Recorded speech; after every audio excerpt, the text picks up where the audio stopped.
50,000 रुपये त्यांचे देणं बाकी आहे.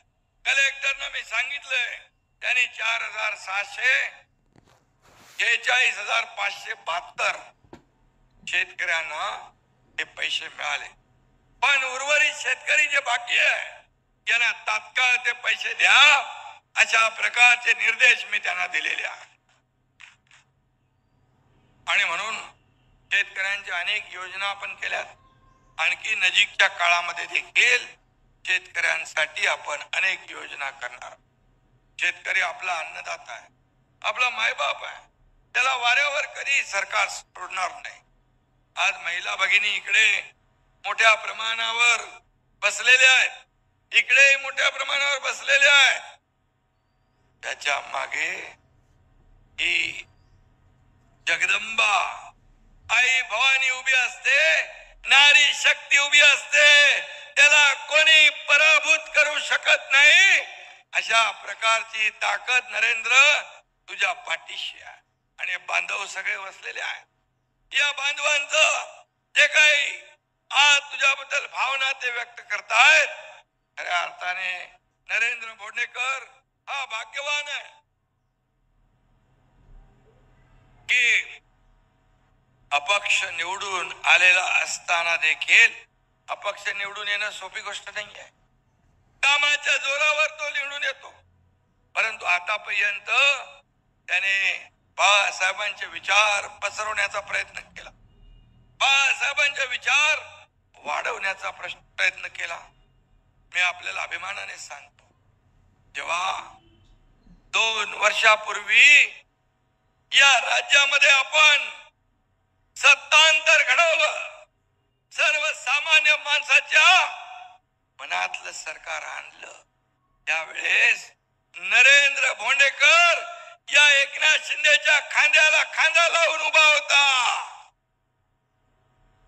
आणि म्हणून 50 लोक आज आपल्या त्या संघर्षाच्या काळामध्ये सोबत होते. आणि म्हणून मी त्यांना सांगितलं की आता तुम्ही संपर्क प्रमुख आहात, शिवसेनेचं काम करताय. आज आपल्याला अधिकृतपणे काही वेळेस आपल्याला काही बाबी कराव्या लागतात. आणि आज त्यांनी बाळासाहेबांच्या शिवसेनेमध्ये अधिकृतपणे प्रवेश केला, त्याबद्दल मी त्यांचं मनापासून अभिनंदन करतो, मनापासून स्वागत करतो. तो नाही तर तुला कुठलं पद होता? जिल्हा संपर्क प्रमुख, नाहीतरी काम करतच होते. परंतु आता या निवडणुकांमध्ये आपण पाहिलं, या निवडणुकांमध्ये फेक नरेटिव्ह, खोटे नरेटिव्ह पसरवले.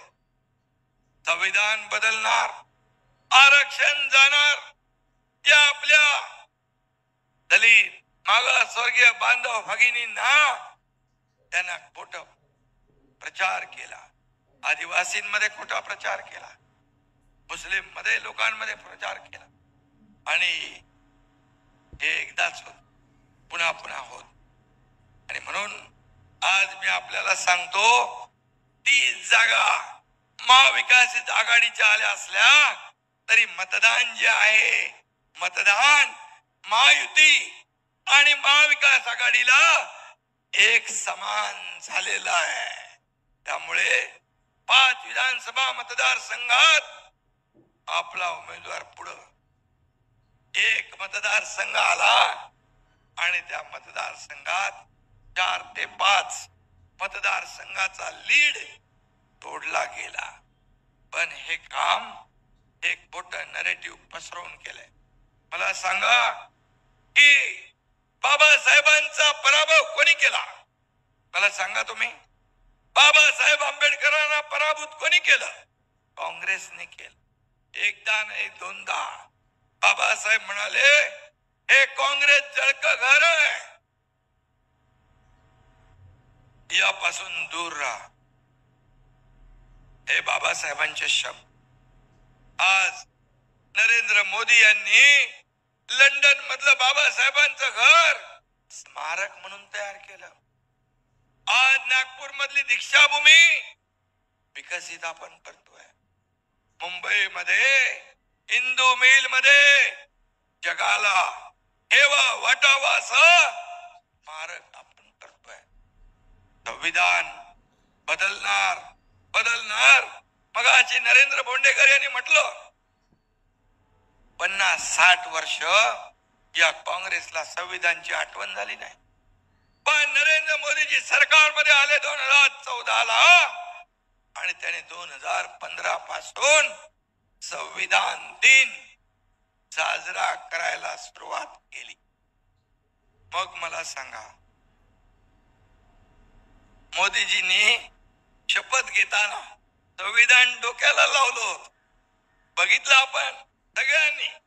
आणि म्हणून जब तक सूरज चांद रहेगा बाबा साहेब का संविधान नहीं बदलेगा.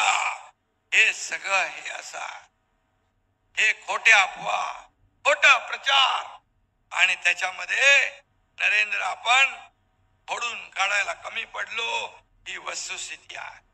परंतु मी आपल्याला सांगतो, शिवसेनेचं मी फक्त सांगतो, उभाटा आपण आणि उभाटा 13 जागा समोर समोर लढवल्या. परंतु तुमच्या बाळासाहेबांच्या विचारांच्या शिवसेनेने धनुष्यबाणाने 13 पैकी 7 जागा धनुष्यबाणाने जिंकल्या. म्हणजे 6 जागा तुमच्याकडे